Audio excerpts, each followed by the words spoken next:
Hello, greeting everyone. Hard to imagine Hanukkah is over.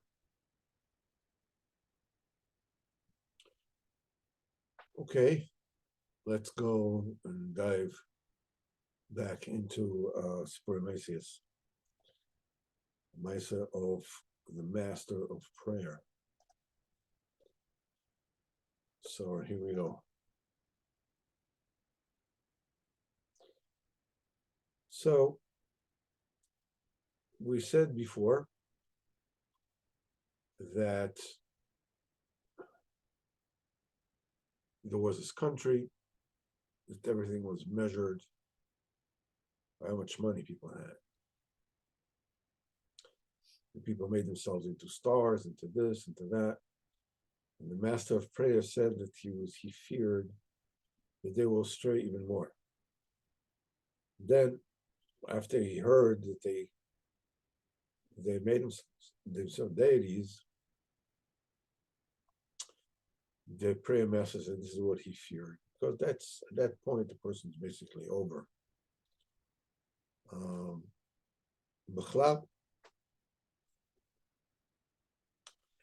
Let's take a quick look about what is written here, and then we'll touch a couple of points. He had great pity and then decided to go personally there. Perhaps he could return them from their errors. And the prayer leader went there and came to the guards standing around the mountains. The guards, it would reason, in other words, would make sense, were people of low status, able to stand in the air of the world. Because the people who had status for money were not able to be together with people of the world. They have too much money for it. And so they would be contaminated.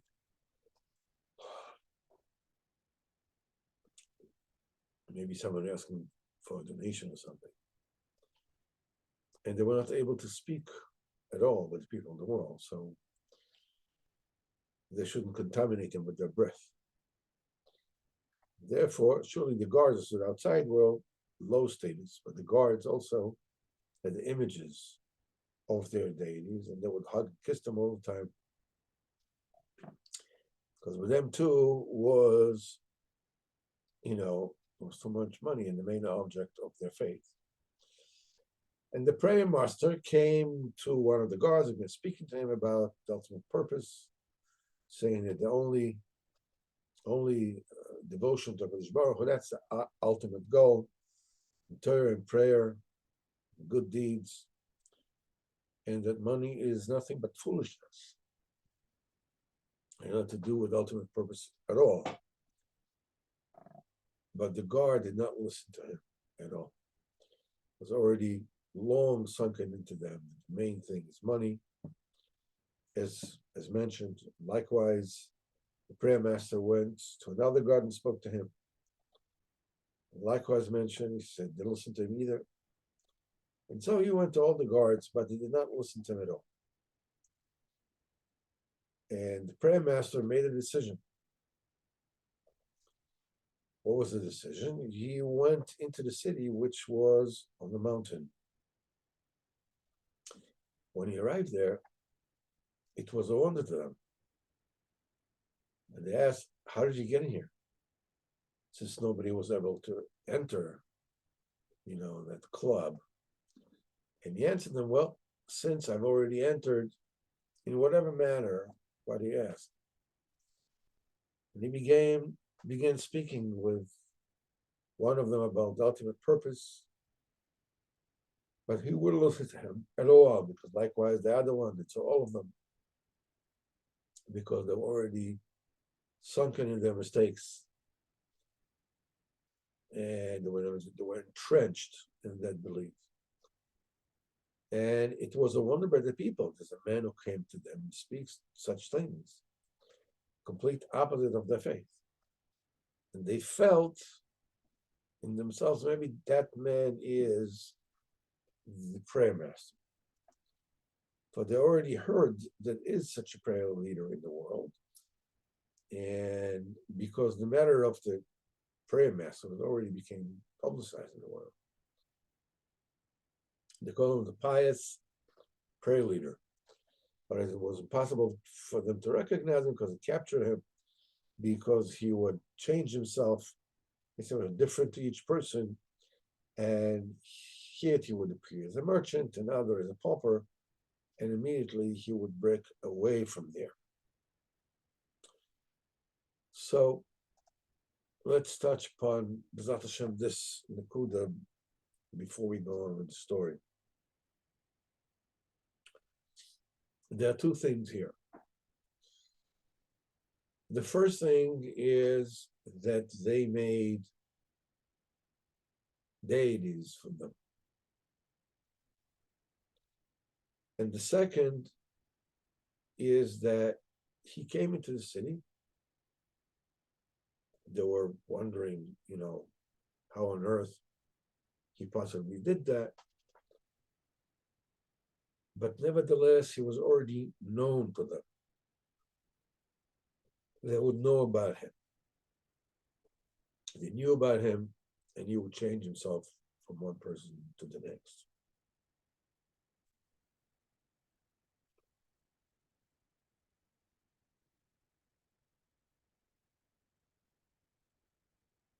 The biggest problem that we make for ourselves. See, when we're telling about this story of this land, it seems to us that this has nothing to do with us.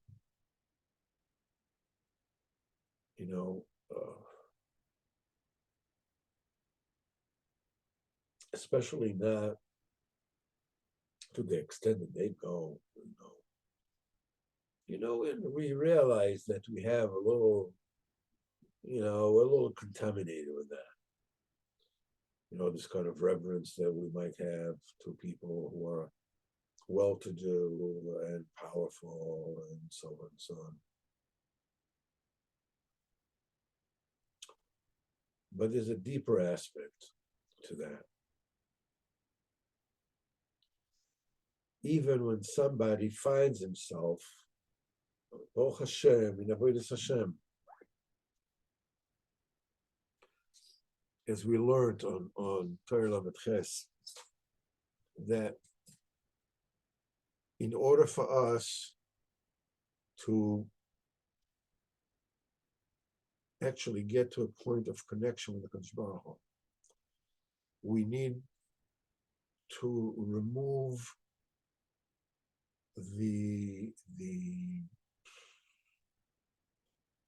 stupidity from us.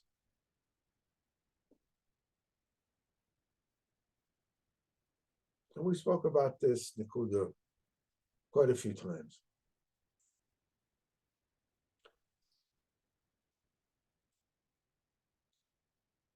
And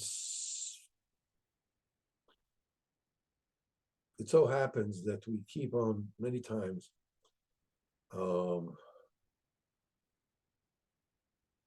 banging our heads against the wall,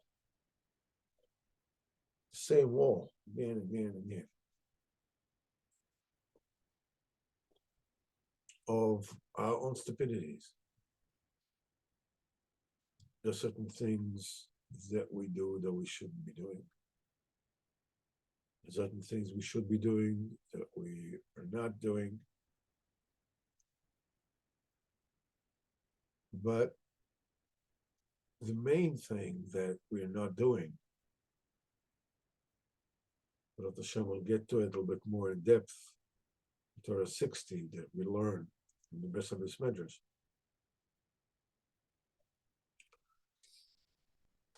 is we make ourselves our own deities, as it were. We all live with a certain kind of impression of what the Kadosh Baruch Hu is, and what's my relationship with him.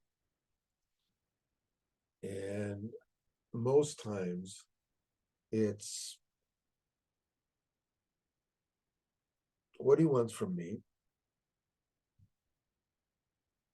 and how pathetic I am vis-a-vis what I believe is expected from me.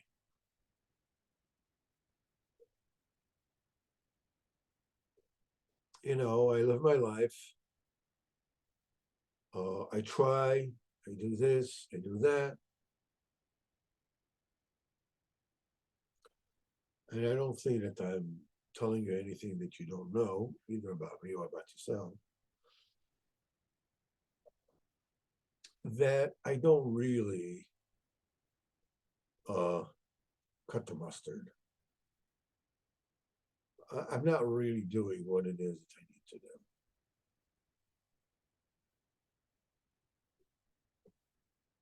This is from my own point of view. But there are a couple of very important aspects to this that we need to consider. The first is that while it's true that the things that my heart tells me that I need to be doing or need not to be doing are real, and those kind of stories that I'm telling to myself, I don't know if I'm telling stories, just allowing myself to get swept in the torrent,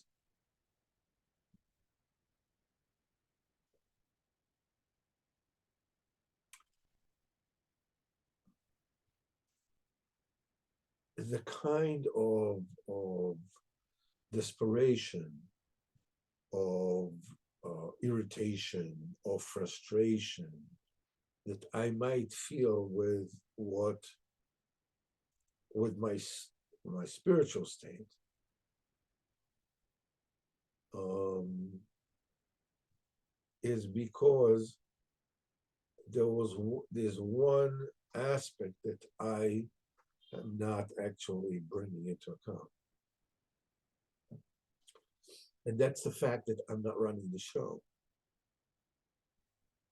Because Baruch was running the show.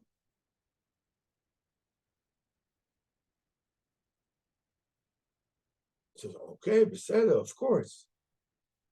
Okay, Beseda, of course. What does it mean, Beseda, of course? What do I mean by that? Well, I sort of mean by that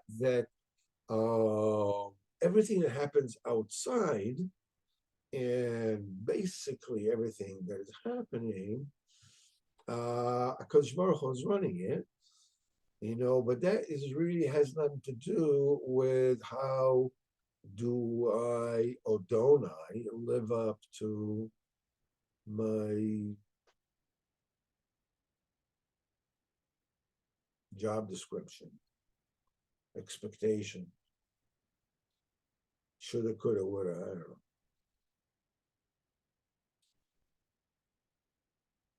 The the hardest nakuda over here is to realize that Hashem is not only outside,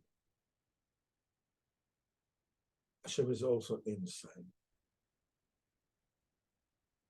As we will learn with Hashem in our Wednesday shears, where we get along, so we'll get there to Terem Gimel. There it touches upon the fact that Kadosh Baruch Hu gives every person, sends every person every day, in thought, in things that happen, in thought, in speech, and in deed, and he calls a person to him. We spoke a long time ago about the different level of loneliness that a person has, a person may experience. There's a person, Rabbi Weinberger spoke about it at great length, from 5 times. There is an akuda of a person who actually lives alone, doesn't have to talk to, which is very difficult. People need to be married, need to have friends, need to have person all on his own can go crazy. In fact, when a person is on his own, he usually does go crazy. Rabbeinu has a whole sikha, the sikha sarah, that we learned about that.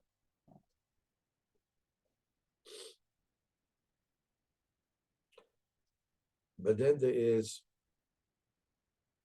another level of loneliness that the person might feel. And that is, you have people around you. You're married, you have friends, you're hanging out with people, but you get a feel that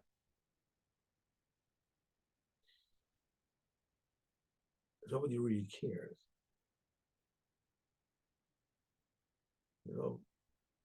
Loch Patland. They don't really care about me. Every person has his own angle that he's playing here. They may love me in a general kind of way, in a very real kind of way. But basically, ultimately, it's all about their angle. And the reason I can recognize it is because usually I feel the same way about them. What am I getting from them? They are wondering what they're getting from me.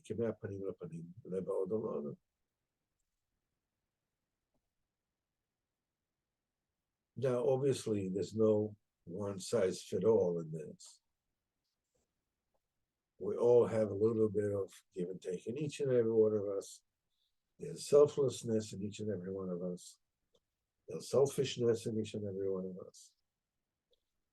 We are like a mixture, but basically there is a certain level of loneliness that a person lives with because he feels that though he has people inside, people really don't care.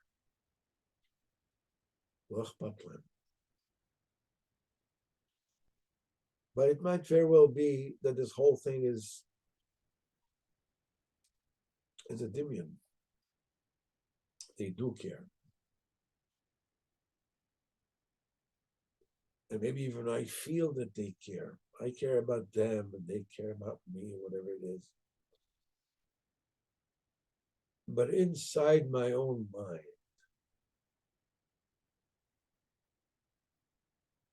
I'm all alone. Inside my head, looking out of my eyes, I'm all alone.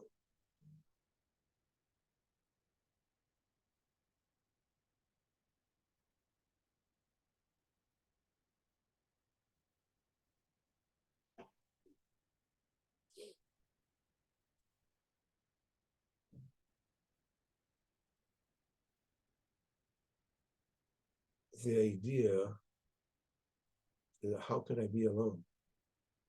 It's Kodesh Baruch Hu in the world. Yeah, Kodesh Baruch Hu is everywhere. But in my feelings, in my cognition, that place in my head where I'm alone, Kodesh Baruch Hu is not there. So who is my God?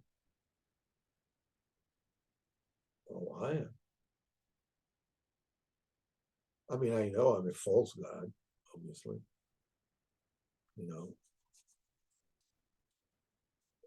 I can't control worth a lick. But that's the way things are. That's the ultimate loneliness. Because you can be amongst millions of people who adore every speck of you. They love you to bits. You're still alone inside your own mind. And you wonder, especially when, we'll get with the story, but the next portion is about the Gibor, the warrior, the mighty that comes when people, as they get older and all kinds of physical and emotional things go this way and that with them. And that loneliness becomes even more acute. It's very easy to sort of like forge um, what have you done for me lately kind of relationship between me and a Kadosh Baruch Hu. Because inside my own head is me, and outside controlling everything that happens to me is a Kadosh Baruch Hu.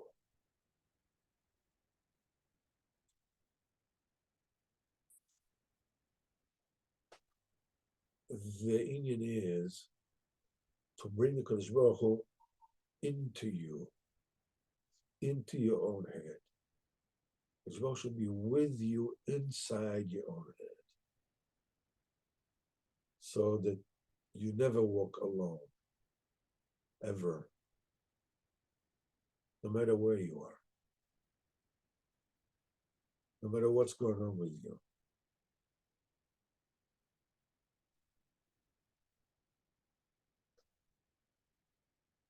The way to do this, as Rabbeinu says in Torah Samach, that we will get to in Mitzvah Shem, that portion in the breast of this Medrash, is that you have to pay attention to this. You have to think about it. Obviously, you have to down for it, yes. But you have to use what you call the Chochmah Bina Das. Your Chochmah Bina Das is the Chochmah is the initial idea. Somebody asks you a riddle, and I don't know. Well, think. So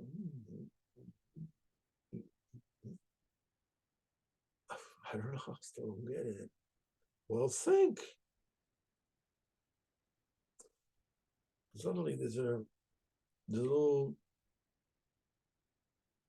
it's possible like a spark of a direction. Maybe that's it. But it's just something which is possible. I have no idea that is actually the solution. That's actually, but there's a promise there. It's called koach ma. The ma, it's still a ma. It's a question. I don't know if it is or it isn't. But the koach in potential, there's already the answer is there. So I need my bina faculties. I need to think about it. That little idea that I had. If I'll just let it go, it'll be lost.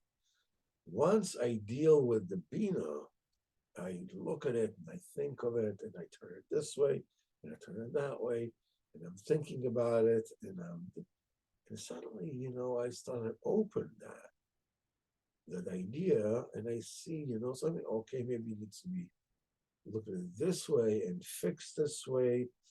And wow, it works. That is a very possible answer. Maybe I still have to polish it a little bit, to figure it out a bit more. David, told me about it. So I don't remember exactly what it was. Something very similar that happened to him, and then it like dawned on him, maybe that's that particular idea. This is that. Excuse me for not remembering exactly what it is that you told me, but is this is the kind of mechanism that is in play. The chokhmah is a little an idea, but then you think about it and you mull it over and until you sort of like shape it and then it goes into your memory cells. It's called das, then you know it. The main idea, the reason why Kadosh Baruch Hu is not inside our heads, that we were left holding the bag, that we are our own deities, as it were, is because we're not thinking about it. We're not looking at the greatness of the Kadosh Baruch Hu. We're not spending time of just take a look. That's a comb. Oh, really? Why the heck do you need a comb when you have any hair? So why do you need a comb? Nevertheless, it's made of plastic. It's made of ultimately of fossil fuel that was made into plastic. And the chokhmah that went into this, Kadosh Baruch Hu was created, and not only created, but is giving life to it, sustaining it as we speak. To spend time looking at the greatness of HaKadosh Baruch Hu. Learning Torah is the best way to do it. You don't separate the Torah from the Creator. It's good. I mean, if that's what you can do, Vakasha, that's what you do. But the idea is that no, that's Torah Hashem. Hashem is the one that created that, and the Torah is only the mashal. The nimshal is something a lot higher. And to realize that obviously the easiest way to practice it, to bina it, is by talking to HaKadosh Baruch Hu and talking about that and bring HaKadosh Baruch Hu into you. Once you bring HaKadosh Baruch Hu into you, into your life, into your actions, into whatever it is that you need to do, because once HaKadosh Baruch Hu is in, even if you are doing things that you should not be doing, or you're not doing things that you should be doing, there's always this underlying fact that anything HaKadosh Baruch Hu does is good, including who you are and what you are and the way you are. It doesn't absolve you of any kind of necessity to change and better yourself. This kind of contradiction is something that you need to work on. I mean, if HaKadosh Baruch Hu does, so what about me? I mean, if I'm not responsible, so what? I'm responsible for what I'm responsible I need to. But nevertheless, even if it doesn't work out, HaKadosh Baruch Hu is in the picture. It's an avoida. It's an avoida. Tefillah is the thing that actually made that. Vayadata yom.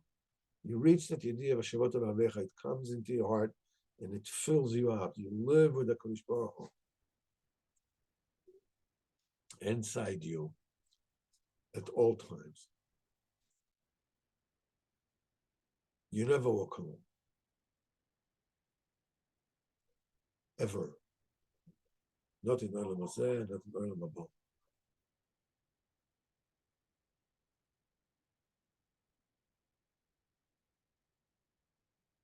When the tzaddik starts to talk to people